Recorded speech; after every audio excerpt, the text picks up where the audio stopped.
ఇందిరాకి ఒక best memorable film ఇది. అన్నయ్యతో చేయటం అనేది ప్రతిసారి మెమరబుల్గానే ఉంటుంది. నాకు కరెక్ట్గా ఇందిరా అనౌన్స్ చేసినప్పుడు నేను లేని సినిమాలో. ఆ తర్వాత నేను చాలా బలంగా కోరుకున్నా ఆ సినిమాలో ఉండాలని. చాలా బలంగా కోరుకున్నా నిజంగా. ఇంతమంది కాశీ వెళ్తున్నారు, నేను కూడా వెళ్తే బాగుండేది, ఈ సినిమాలో ఉంటే బాగుండేది అనుకున్నా. మోహన్ గారని ఇట్లా చిరంజీవి గారి సినిమాలో క్యారెక్టరు నెగిటివ్ షేడ్ చాలా బాగుంటుంది శివాజీ, ఫస్ట్ పాజిటివ్.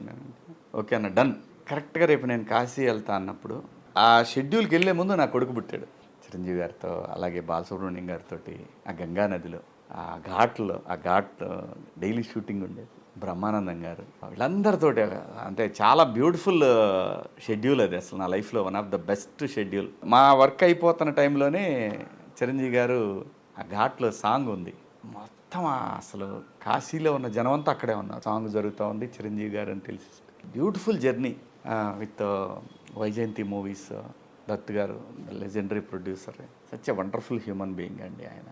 అసలు గోపాల్ గారు అయితే అసలు వేరే లెవెల్. ఆయనతో షూటింగ్ చేయటం అనేది వేరే లెవెల్.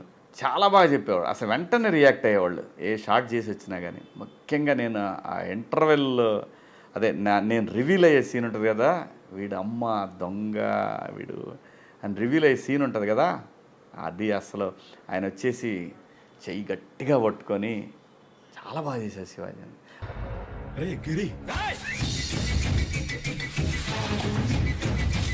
అన్నయ్య నీకు జన్మదిన శుభాకాంక్షలు. ఒక అభిమానిగా నాకు ఈ పరిశ్రమలో మొట్టమొదటి నేను పనిచేసిన హీరో మీరు. అది అద్భుతం. నా జీవితానికి అదొక వరం. మీతో కలిసి పనిచేయటం, మీ జనరేషన్లో నేను కూడా ఉంటాం, మీరున్న ఈ కాలంలో నేను ఈ భూమి మీద ఉంటాం. మీలాంటి ఒక మంచి మనిషితోటి కలిసి పనిచేయటం నా పూర్వజన్మ సుకృతం. మీరు నిండు నూరేళ్ళు ఇలాగే మంచి ఆరోగ్యంతో, మంచి మంచి సినిమాలతోటి, మంచి మంచి మూమెంట్స్ తోటి ఇంకా ముందు ముందు మరిన్ని సినిమాలు చేయాలని. Once again many happy returns of the day అన్నయ్య. హ్యాపీ బర్త్డే అండి.